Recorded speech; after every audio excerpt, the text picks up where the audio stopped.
আসসালামু আলাইকুম সবাইকে।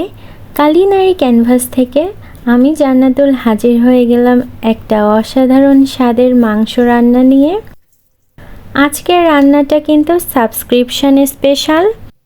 যারা নতুন আছেন তারা অবশ্যই সাবস্ক্রাইব করে নেবেন। চলেন তাহলে শুরু করা যাক। প্রথমে কেটে রাখা মাংসে হলুদ লবণ মাখিয়ে নিলাম। তারপর একটা কড়াইয়ে রান্নার তেল দিয়ে দিব। গরম হয়ে আসলে মাংসগুলো ছেড়ে দিব। মাংসগুলো একটু বেশি সময় নিয়ে ভালোভাবে ভেজে নিতে হবে। একটু পোড়া পোড়া বা লাল হয়ে আসলে ভালো হয়। তারপর একটা বড় কড়াই নিয়ে নিয়েছি আর চিকেন ভেজে রাখা তেল থেকে প্রয়োজন মতো তেল ঢেলে দিলাম। বাটা মশলা থেকেই আজকে রান্নাটা করব, এই জন্য পেঁয়াজ বাটা দিয়ে দিলাম। কিছু সময় এটা ভেজে নিব। তারপর আদা রসুন বাটা দিয়ে দিব 2 টেবিল চামচের মতো। আমি কিন্তু হলুদ দেইনি, মাংস ভাজার টাইমে যা তেলে লেগেছিল সেটাই মশলাতে মিশে যাচ্ছে।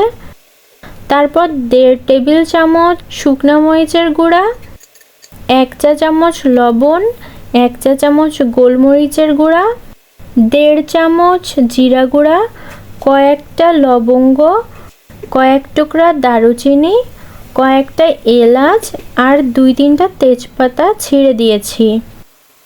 তারপর সব কিছু একসঙ্গে মিশিয়ে দিব যাতে সবখানে মশলার ফ্লেভার সমানভাবে পৌঁছে যায়। মশলা থেকে তেল ছেড়ে দিলে ভেজে রাখা মাংসগুলো দিয়ে দিব আর মশলার সাথে খুব সুন্দরভাবে নেড়েচেড়ে মিশিয়ে কিছু সময়ের জন্য ঢেকে দিব।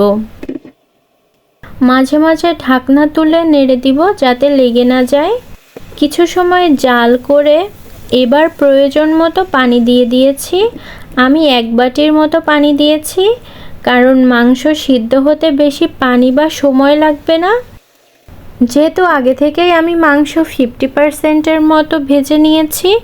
তারপর রান্না প্রায় হয়ে এলে ভরা ভরা 1 টেবিল চামচ গরম মশলা ছড়িয়ে দিয়েছি। কিছু সময় জাল করে ঝোলটা একটু কমিয়ে নিব। এইভাবে রান্না করলে কিন্তু মাংসগুলো একটুও ভেঙে যাবে না আর খেতেও দারুণ মজার হয়। কে কে এইভাবে রান্না করেন আমাকে কমেন্ট করে জানাতে কিন্তু একদমই ভুলবেন না। আর সবাই লাইক কমেন্ট শেয়ার করে আমার পাশে থাকবেন। আমার রান্না প্রথম দেখলে বা নতুন হলে অবশ্যই সাবস্ক্রাইব করতে একদমই ভুলবেন না। আজকের মতো এখান থেকে বিদায় নিচ্ছি। দেখা হবে নেক্সট ভিডিওতে। সেই পর্যন্ত আল্লাহ হাফেজ।